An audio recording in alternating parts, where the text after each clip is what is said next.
Hello everyone, welcome back to Roses in Houston Garden. Spring blooms are in the air, and as you can see, we have a few gorgeous blooms of this Sombreuil climbing rose. This is a white antique rose that is absolutely stunning, and there's blush color in the middle, and that usually shows up when the weather is slightly cooler.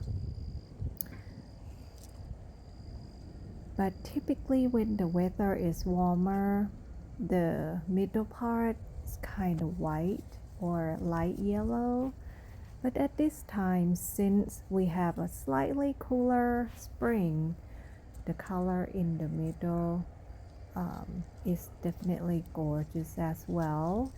This is such a beautiful scene with sunset in the background and these blooms. And as you can see, when this rose fully opens, the blooms are kind of flat, but it is still so gorgeous. There are so many more buds on the bush that will open up soon, and some of them even have triple, and some even have 4 in one stem.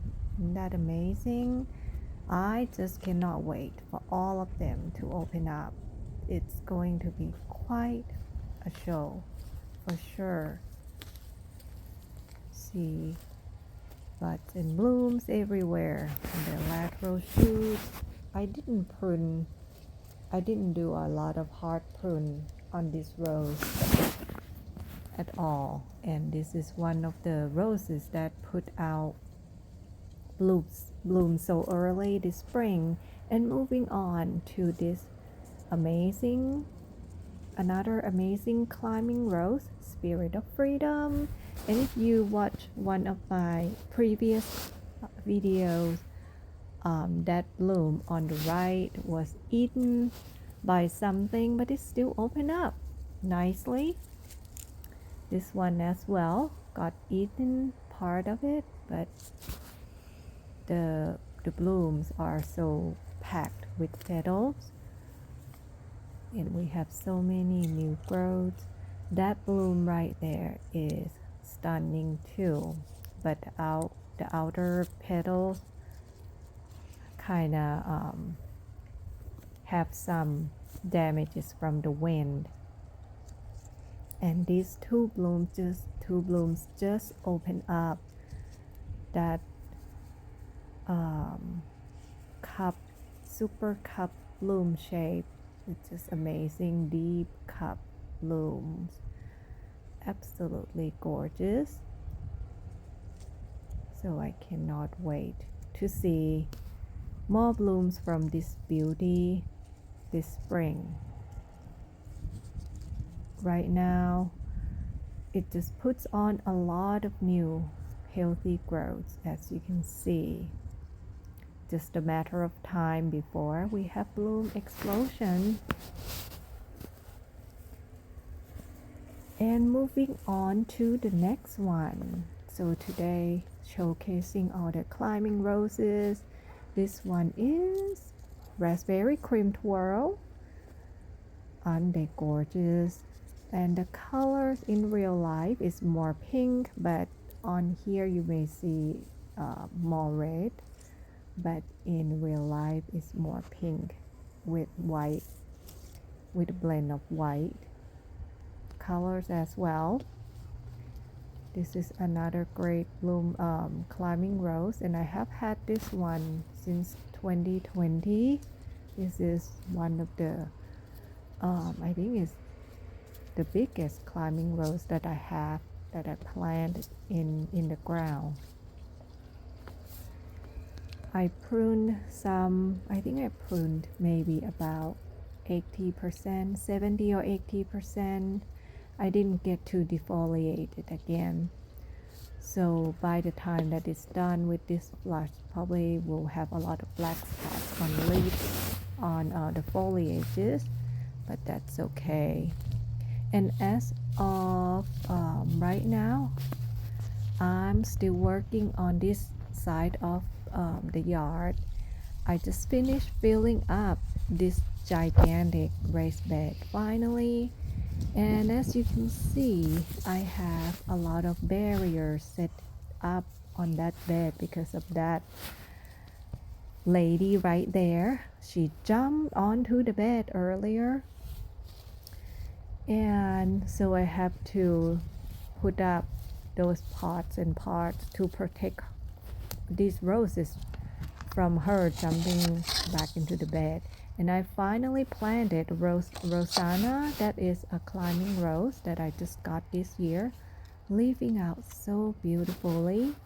That one is majestic that I just transplanted. So fingers and toes crossed that the dog will not jump back on this bed tonight. I hope. I mean, she was so bad. She wanted to jump on there. And some of these roses totally struggle. So in that bed, I did a blend. I mixed these two, the compost, the mushroom compost, and soil for the raised bed. And here she goes again, wanting to jump back and play in the dirt. So that's the first bed that finally finished, definitely using a whole lot of soil. So the next one that we'll be working on will be the raised bed on the right side to put these beauties in there, and that is Violet Pride. That bloom is gorgeous, absolutely stunning. Annick is doing amazing since I moved the color green out. Never again, don't plant anything in there. And I'm so excited to see Annick. And this is Bordeaux, which is one of my most favorite red roses. It's growing pretty quick. So let's see, this is Tinkerbell is leafing out nicely, and right over here we have Plum Perfect that is ready to pop a few blooms right here, and so many new growths on the other side. It's going to be amazing. This rose is gorgeous, and to my surprise, Bosco Bell has one bud, and I thought earlier that it may die, but it's recovering quite well. And we have Desdemona there, and I'm going to walk you to another side of the yard to look at distant drums. This rose I pruned a whole lot, and it's already putting on some gorgeous intense color blooms right here. Cannot wait for these to open up. Look really amazing with some new growths there. That rose looks absolutely stunning in cooler weather. We have Earth Angel, Crazy Love over there, and there's a space here in this area that I'm still trying to decide what roses I should plant there. My thought was I wanted to plant two, but then planting two roses may be too many. What do you think?